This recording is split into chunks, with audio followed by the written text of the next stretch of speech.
ইতিহাস গড়তে যাচ্ছেন সাথী রাজাকের জেসি। বাংলাদেশে নারী আম্পায়ারিংয়ের সবচেয়ে পরিচিত মুখ জেসিকে এবার দেখা যাবে নারী ক্রিকেটের সবচেয়ে বড় মঞ্চে। বাংলাদেশের প্রথম নারী হিসেবে তিনি এবার আম্পায়ারিং করবেন 2025 নারী ওয়ানডে বিশ্বকাপে। এর আগে নারীদের বয়সভিত্তিক বিশ্বকাপ, এশিয়া কাপ ও আইসিসি ইভেন্টে সবশেষ 2 বছর আম্পায়ারিং করেছেন জেসি।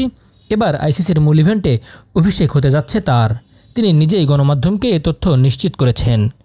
এর আগে গত বছর শ্রীলঙ্কায় অনুষ্ঠিত নারী এশিয়া কাপ ও মালয়েশিয়ায় অনুষ্ঠিত অনূর্ধ্ব-19 এশিয়া কাপে আম্পায়ার ছিলেন JC.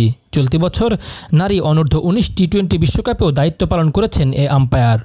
Bangladesh, Bharat, Pakistan, Sri Lanka, Australia, New Zealand, England, দক্ষিণ আফ্রিকা এই 8 দল মিলে হবে এবারের নারী ওয়ানডে বিশ্বকাপ। ভারত-পাকিস্তান বৈরিতার জেরে নারী বিশ্বকাপ অনুষ্ঠিত হবে হাইব্রিড মডেলে। পাকিস্তান ক্রিকেট দল ভারতে যেতে অস্বীকৃতি জানিয়েছে। তারা নিজেদের ম্যাচগুলো খেলবে কলম্বোর প্রেমাদাসা স্টেডিয়ামে। আগামী 30 সেপ্টেম্বর থেকে 2 নভেম্বর পর্যন্ত চলবে এই প্রতিযোগিতা।